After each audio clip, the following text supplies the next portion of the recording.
This is your host, Jason Snellgrove, and I will be your guide as we journey down the road to pleasure hunt or hitting the long trail to those great comp hunts. This is the Coonhound Collective podcast.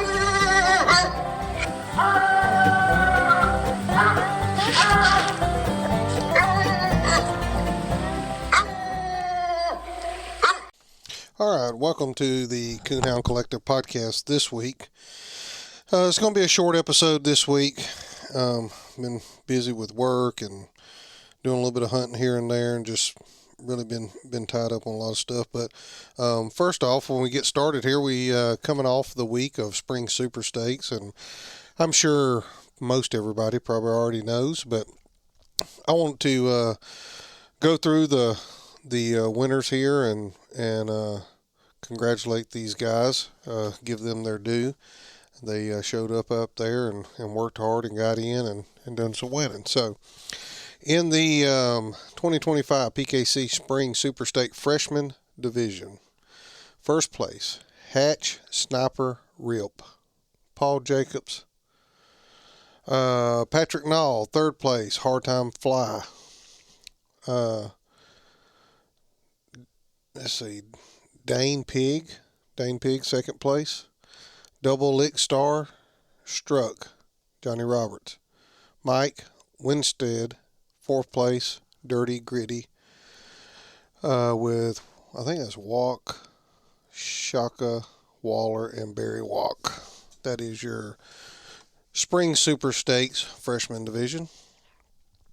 And now your Spring Super Stakes Junior Division. First place, Thunderbird's Baby Tank, Cole McVeigh, Dustin Weed, handled by Dustin Weed. Second place, JJ's Prodigy, Jeff Helsliff and Daniel Spurlock. Third place, wow, Thunderbird's Little Rattler, Cole McVeigh, Joe Manning Jr. So two Cole McVeigh dogs in that final four there of the junior Spring Super Stakes. Congratulations, guys. Let's see here. Sophomore, 2025 PKC Spring Super Stakes Sophomore Division. First place is Shark. Money's Loan Shark. Cable and Branham. Kevin Cable Jr., the handler there. Second place, maxed out, Dow Jones, Jonathan Moses. Here's this dog again. And Josh Michaelis, them guys do a great job with trying to keep everybody, up to date of where you're at with live coverage and stuff. And this was kind of talked about on one of the lives he did. And, it'd be hard to bet against maxed out Dow Jones. This dog was just in the finals of the TOC, and here this dog is in the finals of the Spring Super Stakes. So that must be a pretty good dog. Third place, Loose 10 Rock, Bob Dudley, Daryl Guest. And of course, first place, Money's Loan Shark.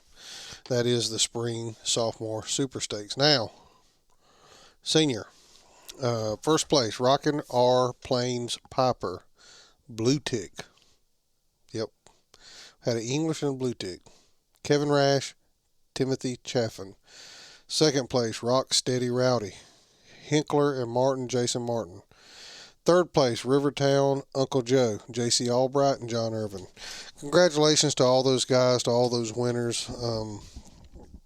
They went up there and put in the hard work.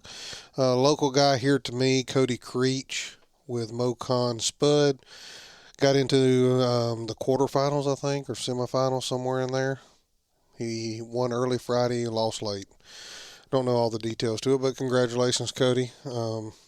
Dogs obviously got up there and operated pretty good for you. Black and tan dog. So congratulations to all those guys. They got up there. They worked hard and was able to get some wins under them and showcase their young dog. The other thing that I want to talk about today is the great dog food debate. Yep, one more time, but not in the way you think. We have had tremendous response to that podcast. And I cannot thank you, the listeners, enough for all the feedback, all the response, whether it be through Facebook, email, or leaving a review somewhere. I truly, truly appreciate it. And hopefully we answered most everybody's questions. I know we couldn't answer them all. We tried to do the very best we could as far as, answering stuff. And, man, I think the one with me and Brett and the one with Keith Dotson from Extreme Dog Fuel, I think they all just turned out really well. I hope y'all enjoyed them. It was a little bit of a job getting all that put together and kind of coordinating everything, but hey, we were able to pull it off and get it done. And hopefully you take that information. This was our goal. Our goal was not to go through every sack of dog feed that's on the market and try to name all phytoestrogens and all that stuff that's in there. Our goal was to give you, the listener, the information that you could take from this podcast, and you may have to go back and re-listen to them and make some notes, write it down, and then look at your dog food and make your own decisions. We got lots of messages about, hey, what about this dog food? What about that dog food? I'm sorry, just time and research. I mean, we wouldn't have had enough time to go through all the dog food that was out there. So we wasn't able to do every dog food. We just try to hit some of the more popular ones or the ones that were close to us that we knew about. And if we missed yours, I'm sorry. But, take that information Brett spent a lot of time putting all that together and use that information to look at your dog food and figure out what's best for you. And, y'all heard Keith. If you have questions and you don't understand, or, you look at your bag of dog food and it's got something that we said that maybe wasn't all that great. He was a dog food nutritionist first, and he give y'all his phone number with his extension to his office and email address on the podcast. Give him a call because he's going to probably know more than us. But we did have some response, and I had some Apple reviews come of it and some emails. And if, there's no way I could sit here and go through the comments off Facebook posts where I made Facebook posts because there were a lot. But I'm going to try to hit some of these, and if I missed you, I'm sorry, but just know that I do appreciate everyone that's reached out and give any type of feedback. We appreciate it. So a couple come in through email. Justin Potter. My name is Justin Potter. I love the podcast on the dog food. And then he had a few questions about, some dog food and the raw food diet, like beef liver and hearts and stuff like that. So, hey, Justin, we appreciate you listening. Let's see. I thought I had another one on email. Yep. This one is from Benny Sellers. This is Ben Sellers. Just letting you know, I really like listening to your podcast. I'm over in the Mountain Grove, Missouri area. I have an English pup out of Brett Stevens' loaner dog. Anyhow, keep up the good work. Ben, we appreciate it, and I may bleep out that you got a pup out of Brett Stevens' loaner dog. Y'all just swell his head up. I mean, he's going to bust my headset because his head swells every time y'all brag on him or loaner. And loaner, he deserves more bragging than Brett does for sure. But anyway, here's one. This actually come in before the dog food podcast, and this guy's, we've messaged back and forth on Facebook some, but he did leave this email, and I do appreciate it. His name's Nick Powell. He said, I would like to tell you that you do a great job on your podcast. I have thoroughly enjoyed each one. It pleases me greatly that I can listen with my children and not have to worry about vulgarity. I do. And then he had some suggestions for some interviews for people way back. And Nick, I have reached out to several of those people trying to get a hold of them. I've been unsuccessful at this moment, but we're going to keep trying. Maybe we'll get them on here. Okay. Now we are on to Apple reviews. This is titled Dog Food Debate. Come in from IAFF 1784. Guys, I love the podcast and try to never miss one. Dog food is and probably always will be a controversial topic. I appreciate you guys tackling this subject. I realize these are recorded well in advance of being released, but try to slow down and explain the research and results. Y'all know kind of what's between the lines, and as a listener, I do not felt like some information was left out. I admit it could be my comprehension. LOL. Keep up the good work. Looking forward to the rest of the series. Thank you for leaving this. And yeah, the you know when it come to like giving amounts of how much to feed of this or that, we left that up to you to do your own research because each dog is an individual person, and neither me or Brett are a vet or a nutritionist, so we didn't want to say, well, this is how much you should be feeding of this. So that's one reason you didn't get that. This is another one that come in here a while back. 2 thumbs up, and it's from Liking It Lonesome. I'll keep this short. Great job. Your conversations are easy to listen to. It pleases me to not have a censor what I can listen to with my children. You could run longer than an hour and I would be happy, but I understand. I do have a suggestion for an interview. There's a guy in Ohio named Rodney Van Horn. He is an English guy, old blood, lots of history and knowledge of old blood as well. Keep up the good work. I've actually sent Rodney a message on Facebook trying to get a hold of him a couple of times. So if anybody knows Rodney Van Horn and has a phone number for him, or can get him in contact with me through Facebook, through Messenger. That way I could call him. They could send me a message through Facebook Messenger with his contact information, or give him my contact information. Call me, because he is one that I was trying to get a hold of to be able to reach out and get on the podcast. I've had 2 or 3 people recommend him, so he must be a wealth of knowledge when it comes to English dogs. And anybody else that has suggestions, I got one guy, he wants us to go hunting, and I've got to try to get off on a Thursday to get up there with him, because that's the days that work for him to be able to go hunting. So I've got to try to get up with him to try to get that one recorded. We're going to go back to the Gamble Ranch. I've already got him on the hook for it, and Aaron always has something to talk about, so we're going to get with him. Randy Stud Burton that we done the benefit hunt for. I've talked to Randy. He's just a hard hunter, a tough guy. And I really just want to get him on and kind of share his story, how he got into hunting. And he's got a pretty good black dog. He does quite a bit of winning with him. Got a real nice Frogger pup, too. So, got some good interviews coming up. Just, right now, as y'all know, I own a lawn care landscape company, and it's busy. Me and Brett may just hit some topics here for the next couple of weeks until I can get time to get with some of those guys and get that stuff recorded. But overall, I really wanted to get on here and thank each and every one of you that listened to that podcast, the dog food podcast, and commented or sent me an email or left an Apple review. We really, really appreciate it. Couple more I'm gonna hit on here.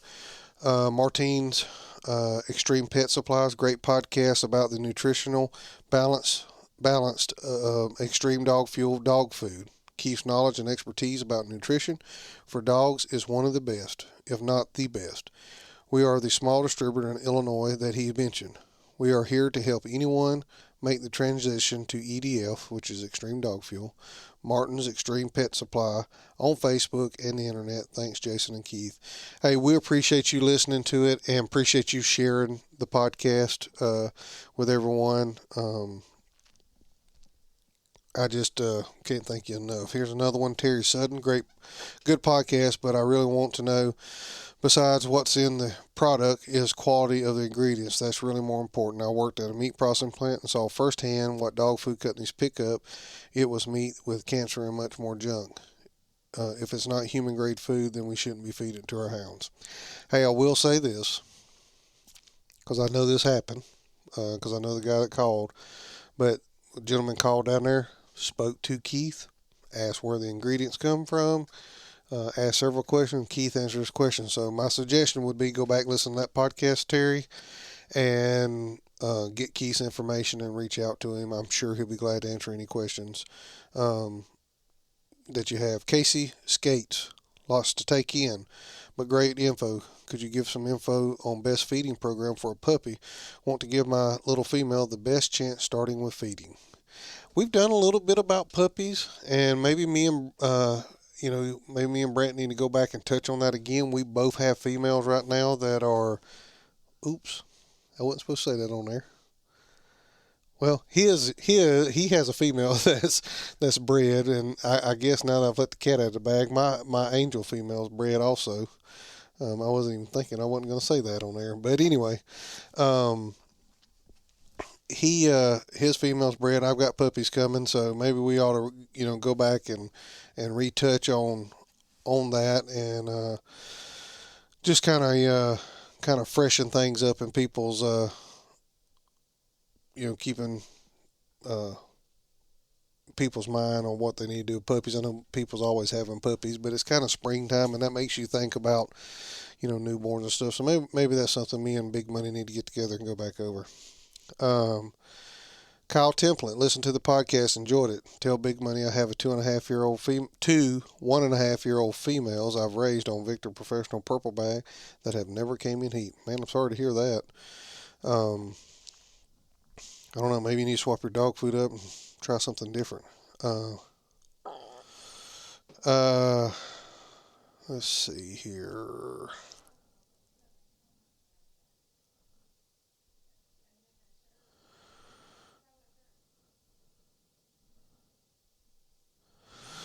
Okay, just trying to go through here. Try to get as many of these people that commented on here. I just wanted to. I just wanted to make this about you, the listener, because we appreciate it. This if this podcast don't get downloaded, there ain't no point in me putting the podcast out. So I wanted to make this one about y'all and touch on it. We had lots and lots and lots of comments on our Facebook page. A lot of people have been using it. People keep asking, where do you look at Extreme Dog Fuel? It is extremedogfuel.com. extremedogfuel.com. So make sure you go over there and check those guys out. Okay. So I'm going to talk about a short topic here. I've already been rambling for 19 minutes. I think I've got everybody covered. So it's springtime. This has been hit on before, and I've already hit on it a little bit, but I kind of want to bring it to the forefront again just as a reminder so you can be checking your dog out. Fleas and ticks. Man, it seems like they started early this year for us. And you boys down south have already been dealing with it, I know. So, but fleas and ticks, they're a real thing. They're an issue. I seen somebody take Seresto collars and cut it up, zip tie it to their dog's collar on the inside. I have not tried that. Maybe that would work. That might actually be a great deal. I'm still using cattle tags. I'm still using some Perica Trio and permethrin spray. I sprayed my boots, let it soak, or my chaps on my boots. Let it soak in. When it was dry, go back out there, spray it again. Let it dry, spray it again. And I probably need spraying again now because we hunted in the rain here the other night. So I probably need to hit those once again. But anyway, fleas and ticks, it's a real thing. You need to be kind of looking the dog's ears, under its belly, under its arm or legs, kind of in the armpit or whatever you want to call it area. And just make sure you're taking care of your dog and you. We don't you hear people getting alpha gal and Lyme's disease themselves. So you want to make sure you're doing everything you can do to take care of yourself as well, so that you don't end up with any of that, as well as your pet. So um, these dogs work hard. We expect a lot out of them. Let's make sure they don't have anything going on that could be tick-borne disease or covered in fleas or whatever. And a lot of times this is something that I've not really heard talked about a lot, but we go to these competition hunts, and a lot of times, somebody will ride together with somebody, and they'll say, "Hey, can I ride with you?" And I've never even thought about this, but until here recently. But they load their dog up in your dog box, and I've got really nice dog pads in my dog box. But I don't want. My dogs don't have fleas or ticks on them. I keep them sprayed. I keep them treated, and I don't want fleas and ticks in my box. And I'm sure nobody else does either. So, if you're running up and down the road and you're going to be going to a hunt and you're riding with somebody, so you're going to have to bum a ride with somebody out to the woods, which is great. It's the way we meet people, it's the way we have camaraderie in our sport. I love it. I enjoy it. It's always fun, especially with somebody you don't know. You get to learn something about them. Take the time. I mean, pick up some permethrin, and it's like an ounce or an ounce and a half per gallon. I think's the way I mix mine. Spray your dog down. It'll kill the fleas.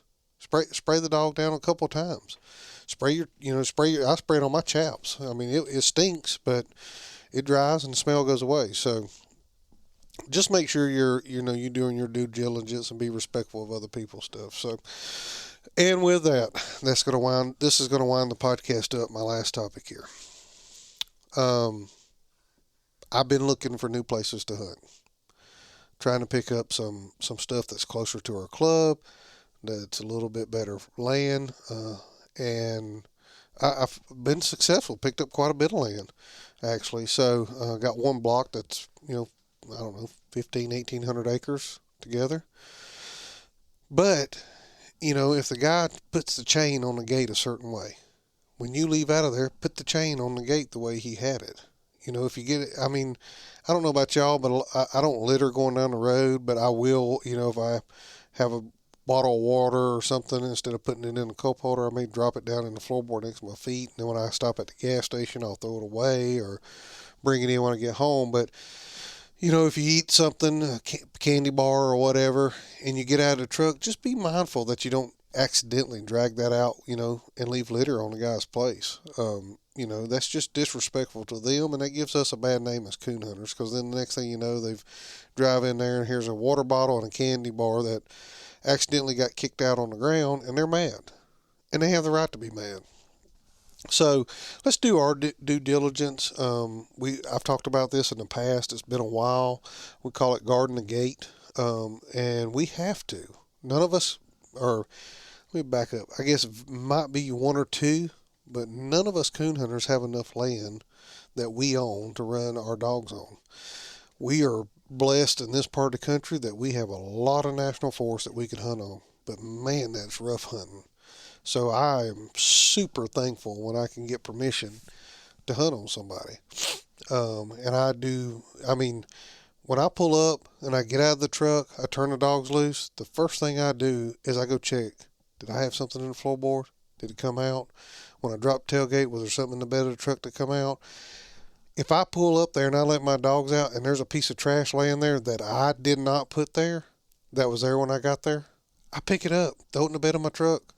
I mean, we got to do our part to keep these landowners happy. We were running out of places to land. The big farms we're running out of places to hunt. The big farms are getting sold off every week. So we got to do our part to make sure we're taking care of the places that we do have to hunt. And and we're coming back to a time. I think I heard somebody say 4 or 5 years, but really I've only seen it the last couple, maybe 2 to 3 years. We're starting to see the dog that's not blowing through the country. There's still some out there, but they're treeing a coon close and then getting a little deeper, treeing another coon. But I think we're going to take a swing back where we're going to see a dog that, trees a coon close, and then maybe trees a layup close, and then maybe gets a little deeper, or, something along that lines. I don't think we're going to continue. Well, we can't. We can't continue to see an ambush style dog. Not in this part of the country unless you're hunting national forest. And trust me, if you have one and you're hunting a national forest, God bless you, because that has got to be some rough walking behind that sucker, because there ain't very good roads to get around in.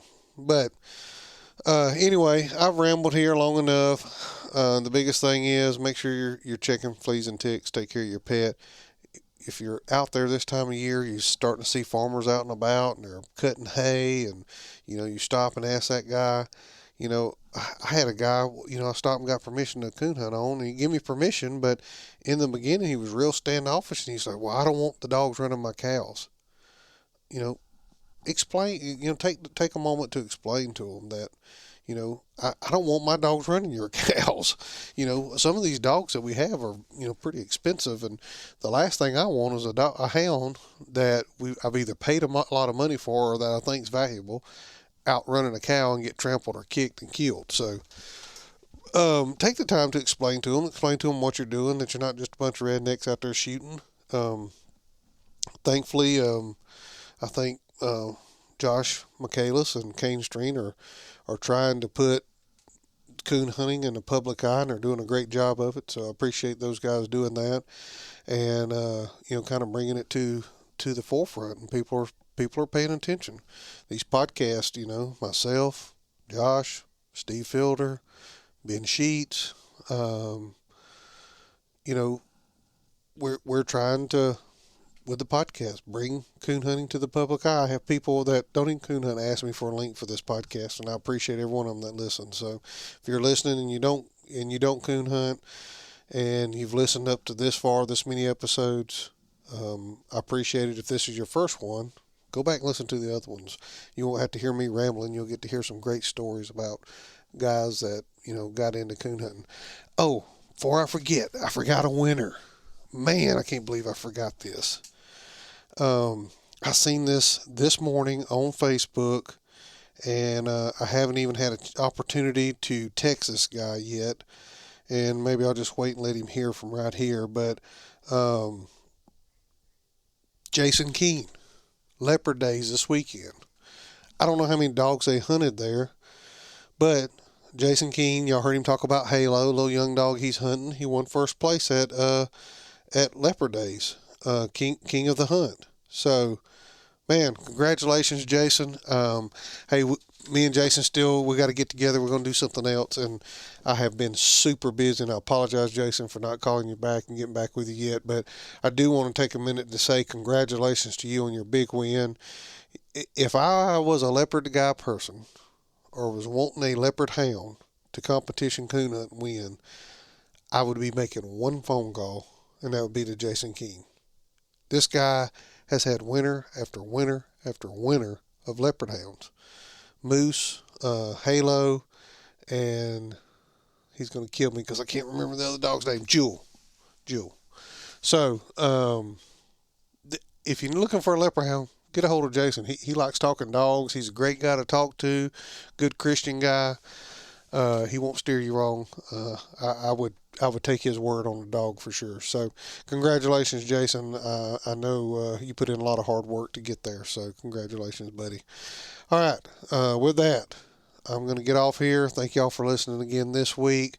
I'm going to try to get you something better than just me rambling next week, but I did want to congratulate all those winners. I wanted to talk about all the response we had from the dog food debate podcast, the 3-part series. If you haven't listened to that, go back and listen to it. It was great. A lot of information there. If you haven't listened to it and you still got questions, go back and listen again. Write it down. Hey, if you're listening to this for the first time in your own Apple device, go over to Apple, leave us a couple, 2-3 words, review, click that button, leave us 5 stars. Wherever you're listening to this podcast, if you can do a review or a rating, please do so. Send us an email at thecoonhoundcollective@gmail.com. I appreciate all the suggestions. If anybody else got any more suggestions, please send them my way. I would truly appreciate it. I'd like to get some more people on here. We've kind of hit the English breed pretty hard, and there's still a few more that I want to get a hold of to have on the English breed, but some good old country black and tan guys that's coon hunting off a mule, that'd be a great podcast if somebody knows somebody that fits that bill. I don't care if they competition hunt. Red bones, leopards. I've had a couple, Jason and Bill Boster on here for the leopard guys. So, any of those, anybody's got a cur dog. It's a big time cur dog that just coon hunts. I mean, I know one guy, Jeremy Garner, he's got a good one. But anybody else that's got one that just wants to get on here and talk dogs, hey, give me some. Y'all send me those suggestions. I really do look at them, and I'll try to get a hold of them. And if you got their contact information, send it with it. So, anyway, till next week, guys. Thanks for listening, and we'll catch you then. Thanks, guys, for listening to the Coonhound Collective podcast today. We really appreciate you taking your time out of your day to listen to the podcast. If you don't mind, head over to Facebook and give us a like, and head over to Instagram and give us a follow. It's both at the Coonhound Collective. Also, if you would like to reach us here at the Coonhound Collective, you can reach us at thecoonhoundcollective@gmail.com. If there's someone that you would like to hear on the podcast or a product that you would like to hear talked about, please send it to thecoonhoundcollective@gmail.com. Thanks again. Have a great day.